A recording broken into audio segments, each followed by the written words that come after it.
Welcome back. Now, before we jump into this race preview for Lernerville Speedway this weekend, want to give a quick shout out to one of our subscribers here on the channel and a guy that comments almost on every video, it seems like, at Rico Cool.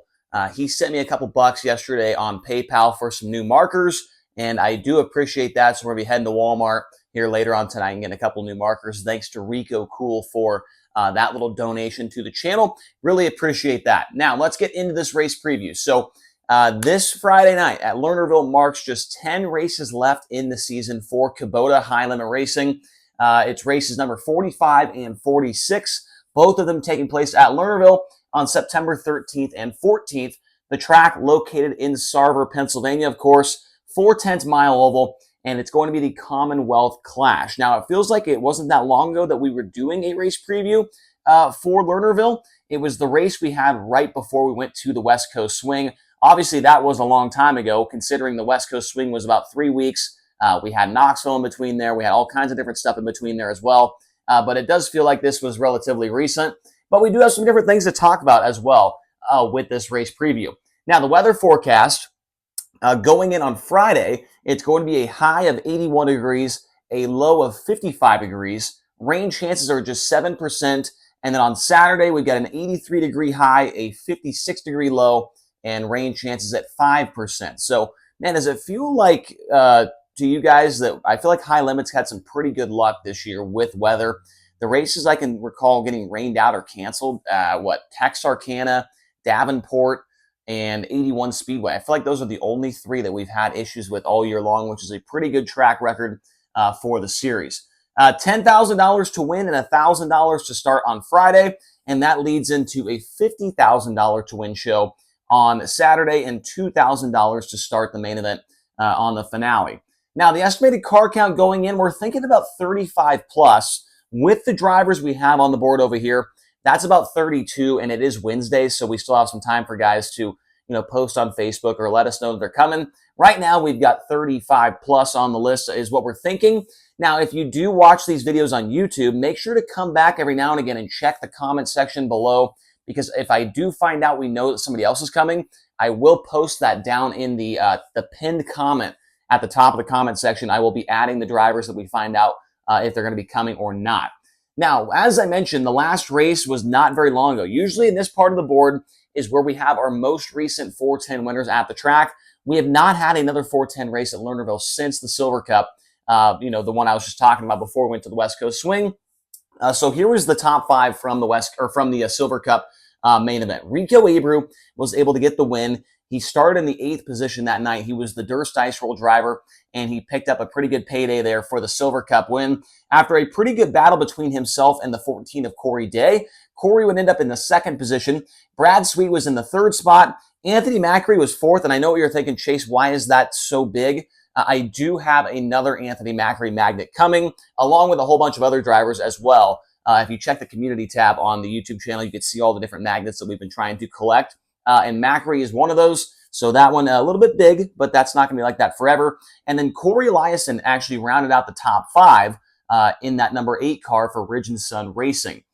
Going in, we just mentioned Brad Sweet. He is the track record holder. He set it at this race last year as a 12.300 on September 26th of 2023.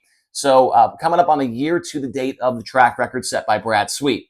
Now, something I wanted to mention, and if you're a very familiar viewer, if you're a regular viewer of this channel, you know about the video we just put out yesterday talking about the charter battle. And I do realize that many people do not watch this channel all the time. Many people just watch just the race previews, especially the guys on Flow Racing.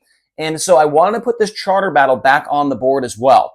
And I'm not going to go super deep into it, but just to show people what's going on, that there are 4 drivers within 65 points of each other for the final 2 charter positions with High Limit.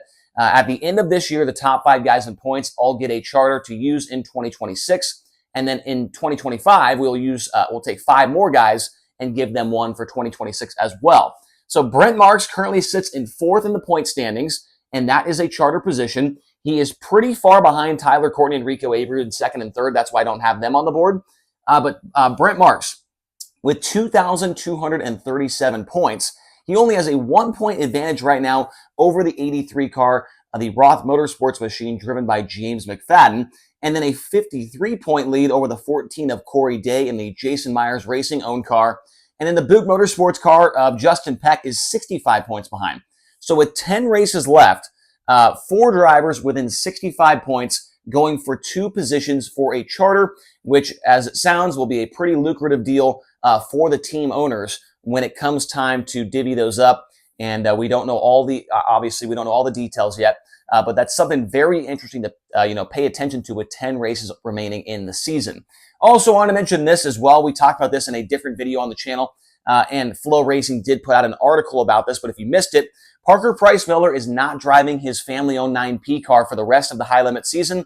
He will be driving the Brandon Eikenberry number 25 car starting this weekend at Lernerville and running out the rest of the high limit season in that car.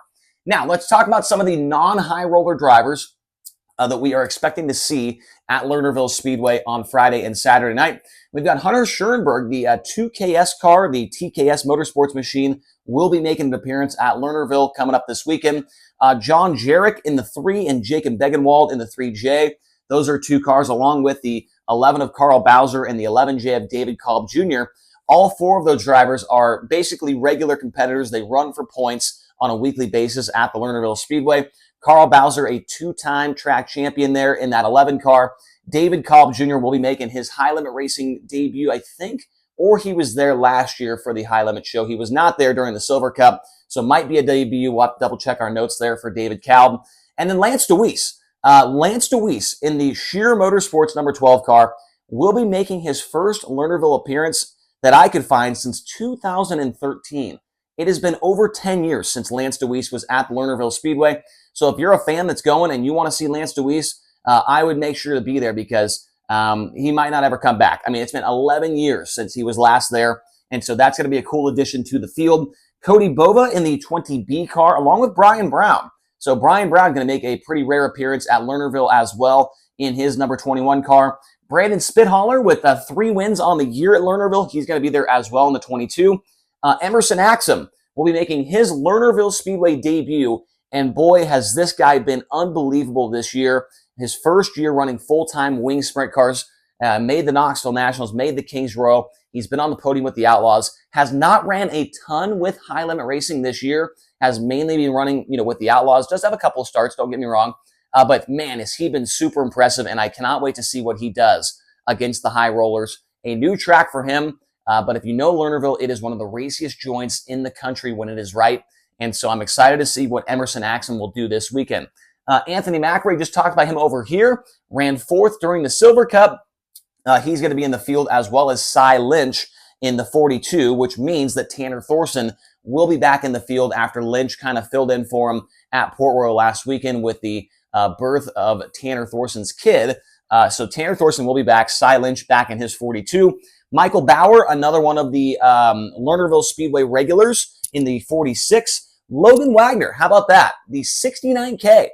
So that's another kind of a driver that we don't normally see a whole lot going to Lernerville and a car. So if you haven't seen the Kreitz Racing 69K, make sure to get to Lernerville this weekend and see them in person with Logan Wagner behind the wheel. He has an All-Star Circuit of Champions win under his belt back in, I want to say, 2017. But that's going to be a fun pairing to see how they do. I've never seen the 69K at Lernerville, and we'll see what goes on there. Wagner has been very good there at that track in the past. AJ Flick, who is, the 7-time and looking to be the 8-time track champion in his number 2 car. He'll be in the field as well. And then Skylar G in the 99. He will be there in the field as well. So with all those guys on the board, that is 32 cars. That is 4 heat races of 8 cars as well. But we do expect to see a couple more guys showing up for the $50,000 to win, $2,000 to start Commonwealth Clash at Lernerville Speedway coming up this weekend. So hopefully you guys learned a little bit of something here from this video. We really hope to see you guys all show up for the race this weekend. If you're going to be there, let us know in the comment section below. And let us know who you think is going to win this race. Will Rico go back-to-back? Will McFadden get redemption? Remember, he was leading the race there during the Silver Cup. Him and Tyler Courtney got together, come off of turn 4. They both crashed out. But maybe McFadden gets his redemption and goes ahead of Marks in this charter battle. I don't know. Let me know your thoughts down in the comment section below. If you're watching on Flow, thank you guys so much for watching and for the support. If you're watching on YouTube, hit subscribe, hit the like button, and we'll talk to you guys again here very soon.